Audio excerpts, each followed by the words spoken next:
Hey guys, welcome back to the Light Side Podcast. My name is Shola. I'm your host, and I'm super excited for this week's conversation. We have my dear friend Gabby Hardesty on to talk about holistic health.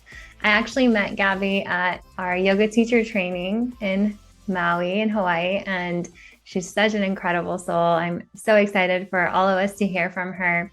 Gabby is the founder of She's Health Conscious. She is also a yoga teacher. She's been doing health coaching. I'm going to hand over to Gabby to give us a brief intro on herself. Gabby, thanks so much for joining. Yeah, thank you, Shirley. I am so excited to be on your podcast and just kind of tell people more about what I do and my passion and purpose in the world, I guess. Yay. I can't wait to hear all about it. So, Gabby, do you want to start by maybe defining holistic health and what it means to you so that we can all be kind of on the same page when we think about what we're talking about today? Yeah, totally. So, how I define holistic is like the willingness and desire to get to know your body on a deeper level, because you're literally listening and learning from all the different cues, whether it's emotionally, mentally, physically, and we're altering, what makes us feel good, what we need to change, trying to get to the root of, whatever the problem or the symptom is, and also to bring like homeostasis and balance to our whole body. So, not just making sure that we're in good shape, but what we're fueling ourselves with as well.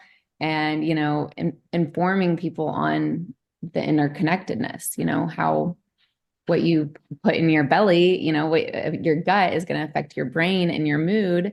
So I think that's really the beauty in it, is it brings oneness to mind, body, and soul. And I've found that it's really connected me deeper with myself. I learned to listen to myself and not what somebody's telling me about myself, if that makes sense. Totally. It does. And I love how you put that. I think it is all about mind, body, and soul. I feel like holistic health ensures for the longevity of our well-being. And Yeah. I love that. I'm excited to hear more. Okay, so I saw that you're an IIN. What does Yeah. that mean? That's Institute of Integrative Nutrition. And that's where I did my schooling. It's actually based out of, I want to say LA. And we went from everything through like the chakra systems to grounding, functional medicine, lab testing, what you put in your body, supplements. It was just so well-rounded. It wasn't just, what you eat or working out, but again, everything in your life, it really brought your attention to. And a huge part of it is like conscious awareness. Okay. So the reason that my brand is called She's Health Conscious is because everybody used to be like, oh, she's so picky or she's so high maintenance. And it couldn't be farther from the truth. I am just simply aware of my surroundings and what I put in my body. And I choose to be aware, of conscious of that. Totally. And so that's literally what I'm working to do, is just raise people's conscious awareness of, hey, this is bad for me, or this has, toxins and chemicals that maybe I don't want to consume or give to my child or spray in my house, because I'm sure, as you know, there's so much greenwashing, and these big brands, they conceal a lot from us. There's a lot of loopholes. And I don't care if you want to go eat a bag of hot Cheetos, but you need to at least know how that's going to affect your body, and, what ingredients are in there and the damage that it could potentially do in the long run if you consume something like that every single day. So yeah, I want to put the power back in the people's hands. I like that a lot. I love the distinction you made. I think that's key. The difference between being picky versus conscious, right? You're being conscious of what you're consuming. And you mentioned the term greenwashing. Can you tell us more about that? Yeah. So I'll have like a lot of people in my life be like, look, Gabby, I got the vegan, gluten-free, blah, blah, blah. And these are just like fancy, the terms, the buzzwords that they're putting on the front of the package, and then nobody's even flipping it over to look at the ingredient list. So that's greenwashing, when something appears to be healthy from the words that they're using, maybe it's a green package, environmentally friendly, cruelty free, again, all these buzzwords, but the ingredient list is total crap. So right. I've seen that so much where it says like natural, blah, blah, blah. And then you read it and it's like not natural at all. yeah, And it just reminds me how in Hawaii we felt like we were in heaven for many reasons, but also because of all the nutrition we had.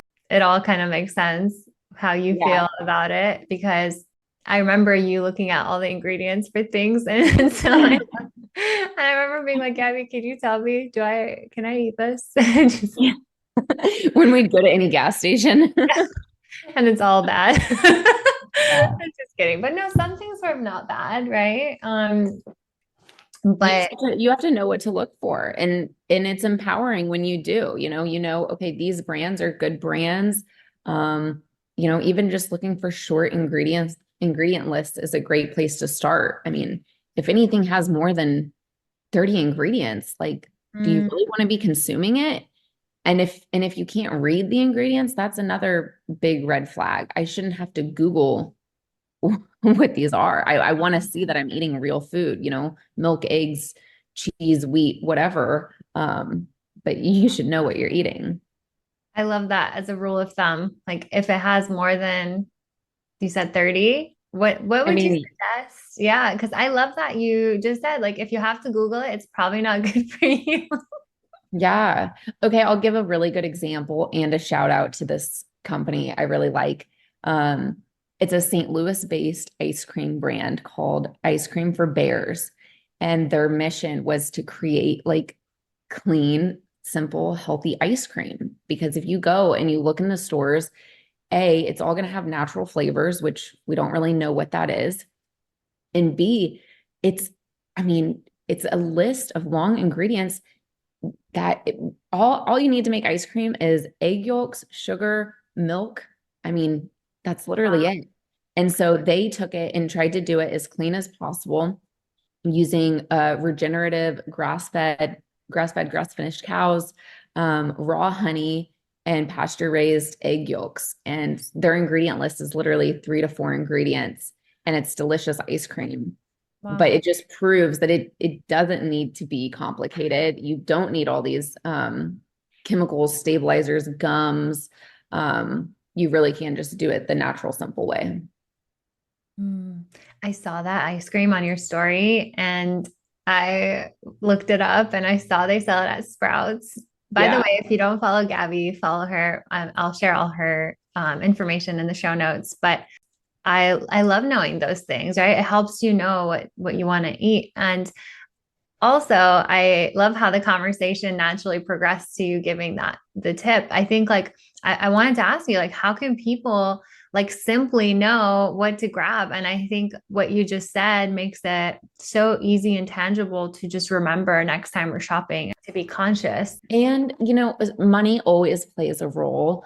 It's so much more desirable for somebody to reach for the $3 pint of ice cream versus the $6, $7, $8 pint of ice cream. Like that's expensive. But do you need to be eating ice cream every night? No. Should it be like a special indulgent? Yes. And Yeah. if you're doing that, don't you want it to be good for your body at the same time? Like there's a whole, roller coaster of thoughts that you kind of have to walk yourself through. Like, is Mm, it worth it? Is it worth saving $4 if I'm going to put something bad into my body? I yeah. think there's a misconception around health that like it doesn't taste good and it can't be joyful and enjoyable. And that couldn't be further from the truth. I eat all my favorite foods. I don't restrict anything. I indulge whenever I want. I just choose better quality versions. And that's like part of the work that I do is trying to highlight these brands that have purpose driven, value-driven brands that are thinking of the consumer and the people of our world over their profits.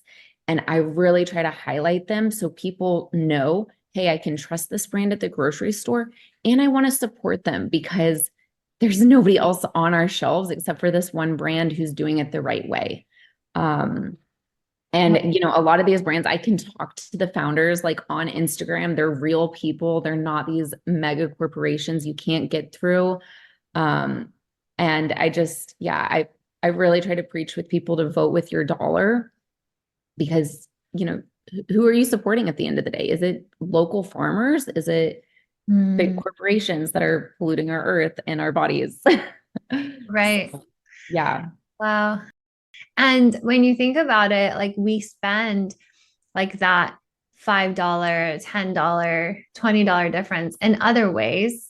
It's just we don't tend to prioritize what's going into our body as much because for most people, I think for most Americans, we're just used to eating whatever is available or cheapest It's the because there's so assumption. many options. It's the assumption that if it's on the shelves, it's safe for us. You know, I mean, whether it be cleaning chemicals or like household food, like whatever it is, we assume if it is being sold and marketed to us that it's okay.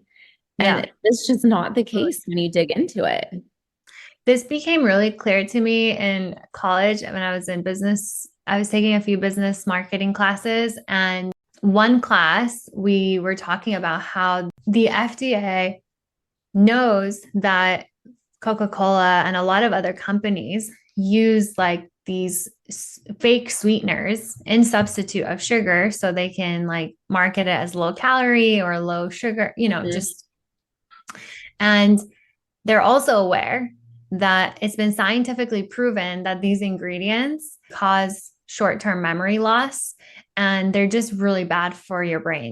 And they know this, but because Coca-Cola is such a massive corporation, they basically pay them off, like they settle the lawsuits instead of actually like fixing their ingredients. So whenever you have the option between having regular Coke versus Diet Coke, most Americans, I feel like, are obsessed with Diet Coke. I think the sweetener in it is addictive, but it's also bad. Like it's proven scientifically to hurt and damage our body and our brain, and people still drink it. But it just shows that even the FDA is basically paid off to sign certain things off. It's a little scary and sad. When I learned about it, I was so infuriated and it really made me want to get into public policy. But then I realized that like there's just uphill fight. anyways, but those things are they're frustrating.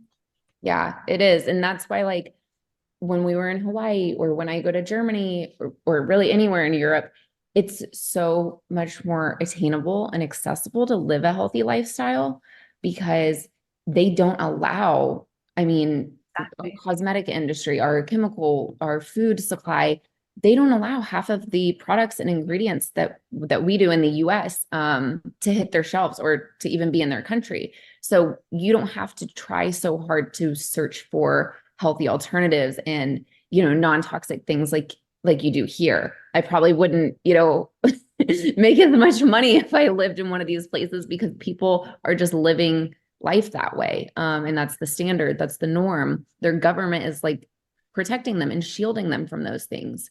And we are quite jaded in that way because I will openly say like our government is just wanting the money. Totally. Certain societies don't contaminate their marketplace to begin with. Wow, I got goosebumps. It's so sad that we deal with that. It just also reminded me yesterday, we were watching this stand-up. I really like this comedian. He was saying how his friend only like buys grass-fed beef.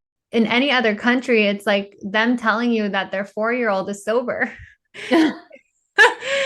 You know, we kind of talked about like addictive foods, but specifically fast food and chains. I mean, yeah. So what I wanted to say is that there's food scientists who are paid for these companies and they basically formulate, for these companies, like how much sugar, how much salt to where our taste buds crave it. And it actually becomes an addictive thing. So Like Oh, you wow. see people that are like, oh my God, I have to have Chipotle for lunch every day. Like I love it. Or I don't know, Chipotle is probably not my best example, but a Wendy's sandwich, like it is literally formulated so that your body craves it. And Wow. I want people to be aware of that too, because we're such like a slave to these cravings or addictions in our life. And people have enough, you're addicted to sugar, alcohol, drugs, who knows? You don't need to be changed. It's like morals are out the door with some of these businesses, like hiring and plotting people to make your food addictive. Yeah. So it's heart-wrenching.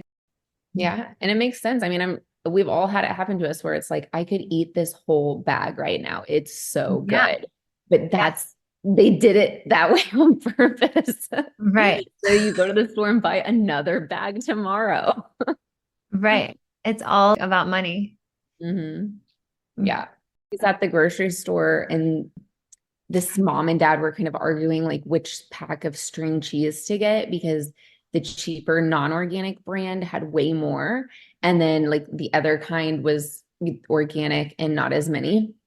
And so first he grabs the organic and then he switches it. And they're basically having this conversation of like, well, there's no difference between them. Why wouldn't we go with the value pack? Why wouldn't we get more string cheese? There's no difference. And I'm just like living it, wanting to chime in and be like, actually, there is. Like one is pumped full of hormones and RBGH and antibiotics, and then the other one isn't. And whatever that cow is consuming is passed down through its milk, and now your child is consuming it. And I Wow. just had a conversation yesterday about my girlfriend was like, my boobs are so big and uncomfortable. And I said, decrease your milk products. Like you are taking on excess hormones and estrogen from these animals that are pumped with it. Wow. And it's things like that that people would never register. All they see is, I'm not paying $2 more for organic. And I mean, yeah. I have heard that a lot actually myself. Like, oh, there's no difference between the organic, especially in the produce section. What do you think about this? Like, a lot of people are like, there's no difference between these bananas and those bananas. They're just like 20 cents different. Yeah. I mean, I do get sketched out because like I'm not the person who's out there in the field verifying it. Yeah. So, I mean, I'm just not sure what those processes are like. And especially when the brands that were, I can't think of like a big name brand right now, but they had always been conventional. They never had an Like organic. Dole, is it called? Dole. Yeah, there we go, Dole. They never had an organic product. And now all of a sudden, organic's on the rise. And I see next to their conventional bananas that they have organic bananas. And I'm like, I don't know about that. So for me, it gives me peace of mind, to know that when I'm buying organic produce, it should not have been sprayed with pesticides. Um, I will say like one thing to definitely steer clear of in the produce aisle is Bill Gates created a product called Appeal, Appeal, I think. And it's a sticker. They made them label the fruit with a sticker so that people would know what has been sprayed with this film. And essentially, fruits and vegetables that are sprayed with this Appeal spray keeps them from ripening or like rotting. So like now your avocado is lasting you 3 weeks. That's weird. Wow. And the reason that they had to specifically label it so you know is because that residue doesn't just coat and protect the outside, it seeps into it. So now you're consuming what all the other bugs would not touch. And there's a reason, there's a reason pesticides work because they blow up bugs' stomachs. Right. Right. Oh my goodness. I cannot believe like this is mind-boggling. Yeah, you like have to stay up on this stuff because it's always changing. Like the little loopholes that people find. And it used to be, yeah, look for grass-fed, right? And then it changed to no, you need grass-fed, grass-finished, because people were saying it was grass-fed when they would feed their cows, a 20% grass diet and then finish them off, fatten them up with corn, GMO, wheat grains. So yeah, it takes it to another level. Wow. Talk about that greenwashing, right? That you mentioned earlier. Yeah. I mean, talk about eggs. People have no idea. Do I get pasture raised, free range, organic? Like there's so many options because they all mean slightly technically different things. Yep. Can you tell us, do we have time? I don't know. I'm So one of those people. I'll be Googling like pasture. I don't know. yeah, no, it's crazy. So like, okay, so we'll just start with organic. Like organic means that maybe they weren't fed pesticide sprayed food and they weren't given like a lot of antibiotics or hormones. So that would just be like the organic eggs. And now you've got free range, which you're thinking free range means that like they're out frolicking in a field. No, free range just means that they're not caged inside the structure. So like I'm sure you've seen like inside one of those chicken things where it's just like disgusting and Yeah. they never see the light of day. So that's a misconception. Like free range just means that they're basically not caged in, but the environment is still really horrible. And Technicalities are important in marketing. yeah. And then you've got the pasture raised, and this is like the creme de la creme. These brands specifically talk about, how much acreage they have. They eat bugs, they have sunlight. And down to a psychological aspect, you want to eat happy animals. Like, I'm sorry, but I feel okay with consuming animal products and not being a vegan because I know that these animals like had a good life. They got to live a life and weren't just stuck in a cage. And so I think when it comes down to like the humanitarianism of all of it, the sourcing and the quality plays a part. I like that a lot. It's a great perspective to hold on to, like a baseline mindset to have about food is like it's like prioritizing how we spend our money and doing so in a way that's conscious. Yeah, and that's where I see like I understand where vegans are coming from when they don't want to harm the animals. But Yeah. I think back to like Native American Indians. Like that's what they had to do to survive, but they weren't chaining these animals up and like toting them around. The animals lived their life out in nature and then, they were killed and used as food and that's kind of the circle of life there. Yeah. No, you're so right. And then it goes back to like, how certain religions will have like kosher meat or halal meat is because like the way they treat the animal and also like the way they end their lives. But also, So I true. think this is all such good stuff the listeners can tangibly apply into their lives, like in terms of just basics. I know that, you know, there's so much more wealth to your knowledge and there's so much more to be said. So maybe we can, if you'd like to maybe spend a couple minutes like sharing your personal story, like what led you into holistic health. And then maybe we can talk about some of the things that have personally made an impact for you in terms of changes that you've been able to make. Yeah. I really like sharing how I got into it because it lets people know that I've been on both sides of the fence and I understand how the average American household is because I lived in it and I also lived in a holistic household at the same time. When my parents were together, there was often the conversation or argument of, why are you buying the brown eggs? And, there's no food in the house when it would be, grains that you would have to make yourself or leafy vegetables and fruits. My dad was, he was expecting to see boxes in the pantry and microwavable things in the freezer. So, they would kind of clash on these things because my dad didn't see the value in spending more money for high quality natural food. But my mom had been a yoga teacher since a very young age, and that kind of catapulted her into the importance of what you put in your body. And so when I got divorced, I was constantly going from a house where I'm eating hamburger helper, frosted flakes for breakfast, and we always had some type of dessert. And we watched a lot of TV, which is like literally very American typical household. This is my dad's house. Love you, Dad. And then my mom's was like, let's sit at the table and eat. We would, always some type of protein, vegetable, homemade soup. The products that I used over there were different. But as a kid, I didn't think her way of life was right. I pushed back a lot. And I was like, looking back, I was so addicted to sugar and carbs.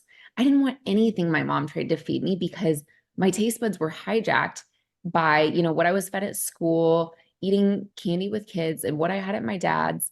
So it took like a lot of unlearning in my later teenage years and early 20s to realize that, okay, my mom was right. Like if I do eat how she eats, I feel better. I'm not as cranky. I have more energy. And so when I was 18, she had bought this docu-series called GMOs Revealed. It was like not accessible online. You had to like purchase them. And then she wanted to have a viewing at her yoga studio to basically educate people on what are GMOs. And if you're not familiar, GMO stands for genetically modified organism, which basically means the plant or vegetable, fruit or vegetable, its DNA has been manipulated. So it is not the, natural God-given version of that fruit or vegetable. And I was like very mind blown watching this as I was probably 16, 17, 18 years old. The studies that these scientists had put out on these different foods and how they affected your body, you have to imagine that if something is blowing up a little insect's stomach every time it tries to eat it, then what is that doing on like a human scale when we're consuming these things over and over? And then you see a population that is having leaky gut, IBS, stomach issues. Well, something's eating at our gut. So I had all this information in my head, and I'm going off on my own at 18. I made rules for myself that I couldn't control what I did out in the world so much. I was still like a normal kid. I'd go out and I'd eat and I'd drink, but what I bought for my apartment, I made sure it was organic and non-GMO. And, I created that little safe space. And then later came the products where I would just start running out of stuff and I would try to replace it with something new. And then before I knew it, like my whole life had just kind of become this healthy, holistic one. Just simply by, I was really self-taught for most of it. I read a lot of books, a lot of podcasts. And then when I found IIN, my school that I graduated from, I didn't know that health coaching was a career. And it really just kind of dawned on me, like I can make a career out of educating and sharing my lifestyle, something that I really enjoy for myself. It brings me confidence. It brings me vitality. Well, that sounds like a good job, a fun job, to just help wake people up. And so that's what I've been trying to do. And there's a lot of emotion tied to it. People don't want to give up the toxic laundry detergent that they grew up smelling, or, these comfort foods. It's so integrated deeply in our DNA, in our system. So I just want to say, like, to people listening where it seems very unattainable, it's just an unlearning and a relearning process, and it's empowering. So, just start with one thing at a time, make little adjustments in your life, little rules for yourself, if you will. Because it just takes time. Yeah. That's so helpful. I think a lot of people can relate to that. You had those two experiences that were so distinct, but ultimately it was the natural progression of your life, seeing how you felt energetically. and seeing like, okay, wait a minute, this stuff is actually really bad for me. You notice a big difference when you're consuming sugary foods and processed foods or even like fast food. It's like personally, I get like almost sick. Yeah. And that is one of the reasons I stay on the path of like eating more consciously is because I think about how I'll feel and I'm Yeah. like, that feeling is I don't want to have that feeling. um It really has to be something you experience for yourself. Because like I said, as a kid, my mom pushing it on me. I mean, she could tell me the facts, she could tell me it wasn't good for me, but I didn't care. I had to learn that for myself. yeah. And same with, everybody else in their families. And I think what's really scary is that for most people, it's been their baseline experience that they don't know any different. They just feel like, okay, I need to drink this much coffee. Now I need to do this. I need to, and it's like we forget that no, like the reason why you're drinking all this coffee or like you need these other sugary drinks to lift your energy is because you're eating all these other things that are Mhm. draining your energy. It's just like being able to experience like clean eating, I think is what helps you notice. Otherwise, you don't know any different. You think that you're just like that. I Yeah. don't Well, it's so societal too. know. Like, Yeah. oh my gosh, like everybody drinks coffee. That's the norm. Everybody has pre-workout in order to work out or an energy drink to get them through the rest of their day. Like when that's all you see, you just accept that as like, oh, well, I don't, nothing's wrong with me. Everybody has to do this. And Yeah. that's not the like, put yourself in different circles and you'll see that that is not the case. Um, And this is truly where like knowledge is power, right? Like knowing this is how XYZ will impact me. And oh, this is why I feel groggy. Oh, this is why I feel tired. Or this is why, it's like, it's not just how you are. I think most people think that they're just like that because yeah, that's all their body has known. And it's like, yeah, no, you're yeah. not just like that. You're literally fueling yourself to be that way almost. Yeah. And a lot of times in Western medicine, it's not a big enough symptom for them to look into. Mm, You can't just say like, yeah, my energy is lacking. Like, what could it be?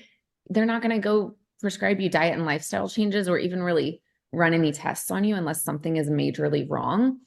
And that's, another part of my work is like this preventative healthcare. Um, mm. Running labs on yourself, taking supplements before there's an issue, getting ahead of it. It's a whole different way of thinking. Tell us about that. Like how, if someone wants to work with you, what would you suggest that look like? So, I mean, just kind of depending on like what your symptoms are, maybe a hair analysis to see what kind of toxicities you have or your mineral levels. A lot of people, like a lot of just even mental depression, anxiety can be caused from a zinc deficiency. Mm, Something so simple, but like most of our country is deficient in zinc without even knowing it.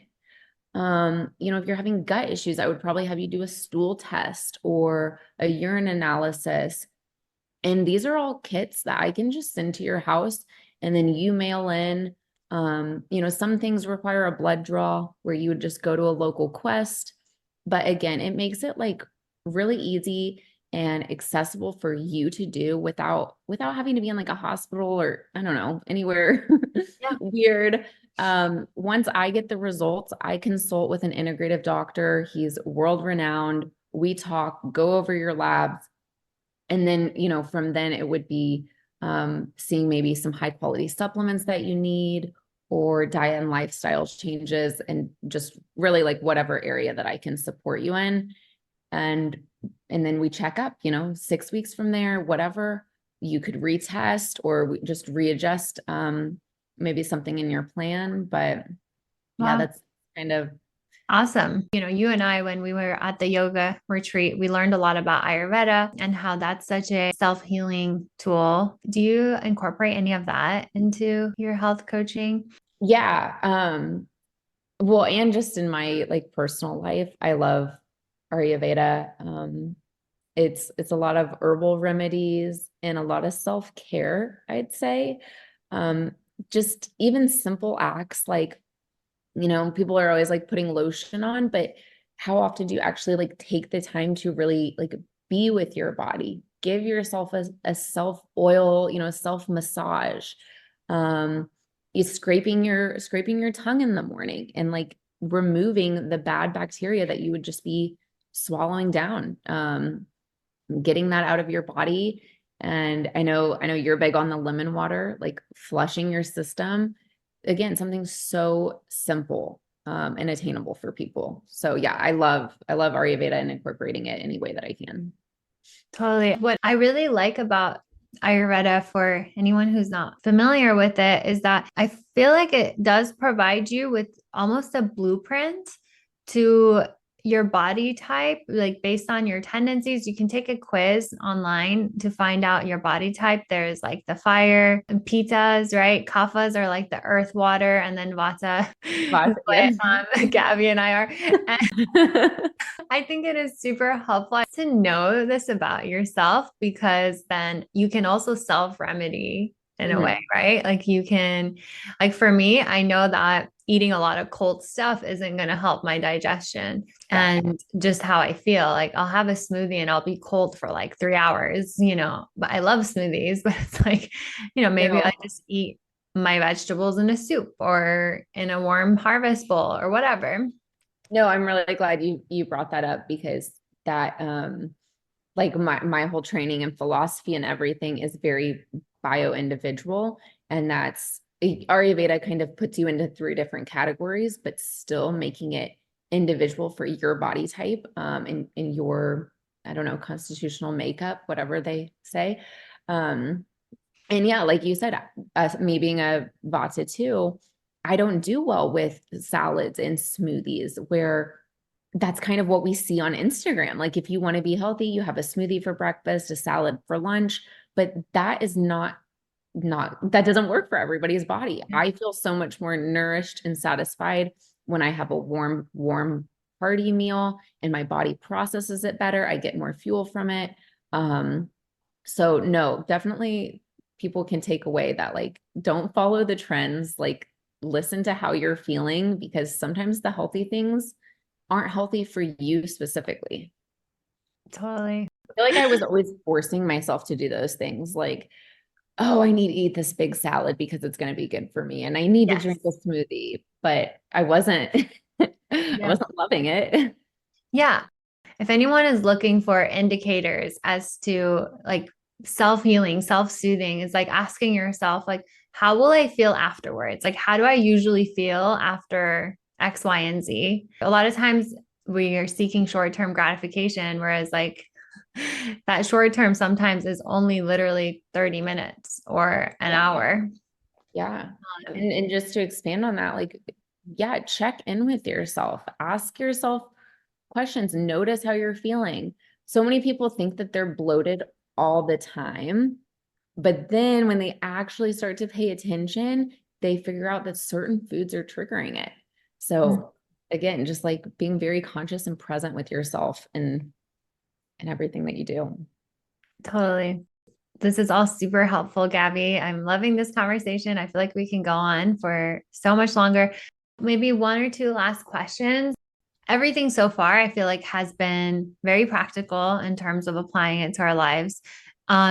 Are there any other like holistic practices, holistic health practices that listeners can incorporate into their daily routine that you'd suggest? There's so many different like wellness tools and modalities. I think it's just finding what fits best into your lifestyle, your routine, what resonates with you most. I'm a victim of trying everything and like wanting to incorporate everything. And then I fail. And it's like, you feel defeated if you don't do like your 12-step morning and night routine. But just reminding people to like, it doesn't need to be that complicated. Like, just try to do something for mind, body, and soul. I like to give people options. Like maybe you don't want to journal every day, but you could meditate that day or sing, dance, like some way to express yourself creatively. Same with working out. I'm not going to do HIIT 5 days a week. That's just not in the cards for me. But maybe one day I'll go for a walk or yoga. Like give yourself options to where you don't feel like you're falling off. You're still nurturing yourself in all those ways. And I mean, really key players for me have just been like breath and meditate, like just finding stillness when I can, and remembering to breathe and like to connect my breath through my body, because there's probably other people listening who breathe like just with the top, 1/3 of your chest all day long. Yeah. And again, it's a conscious thing to bring yourself back into your body, and choose you and your peace, and to give yourself that moment, because I know we're all just like running on autopilot, like trying to do as much as we can, be so productive, and it's harming us at the same time. So if we could like slow down and nurture ourselves, we actually get more in the long run. And you almost like, you don't believe that. You're not going to believe me hearing it. You have to do it. And you still get everything done in the day, but with more peace. It's so true. And I really like the emphasis you made on small changes, just slowly and gradually cutting and changing things Yeah. so that it's realistic versus like our body repelling it. Because, like you said, these foods have addictive properties. And so it is going to be hard to change everything all Mm-hmm. at once or dramatically. So, how can our listeners find you and work with you or learn more about your offerings and what you can do for them? Yeah. My website is just www.sheshealthconscious.com. I have a blog. You can actually order high quality supplements yourself through my Full Script account. I give everybody a 10% discount. And these are all just like very high, functional medicine grade supplements. So if you know that you're needing something and just don't know where to find it, I feel like that's a great resource. I have information on my functional lab testing. And then I have like 2 different stores. One is called Brands We Love. And this is like I talked about earlier, these small brands that I want to see thrive, that are doing good things. They're value-based, purpose-driven. So I have all of those brands listed there with usually like a discount. And if you just click their logo, it takes you to their page. You can order directly from their website. And that's like, I direct people there so that they can start to recognize these brands when they see them in the grocery store. They know like, okay, Gabby has vetted and approved these labels. And then the other tab is called Marketplace. And that links to my Amazon storefront, where I've broken everything down into categories for kitchen, bathroom, hair, makeup, Nice. pantry. Yeah. So then you can just like directly shop off of Amazon. And honestly, like DM me. I love questions. I love when people are trying for themselves. So send me the back of a label, send me a product you're thinking about getting on Instagram. I Mhm. will give you guidance happily and freely. That's so Um, amazing. as far as working for me, I have a Calendly and an email, and just really however I can support you. I don't do any like set packages, or it just totally depends on you and what you're needing right now. Um, I'm launching a new grocery shopping offering. So if you're local, or even if you're not, maybe you have like a grocery delivery, but I really want to start teaching people how to read the labels, and, just stocking their homes with healthy, non-toxic, organic food, to set them up for success and make them feel empowered in their home. This is all so amazing. I love what you do, and I'm so grateful for this conversation, for all this knowledge that you shared with us. And I am a fan of your Amazon storefront. I have shopped it, and I also love your website. Definitely check out Gabby's website. Her work is amazing. If you don't follow her already, follow her on Instagram.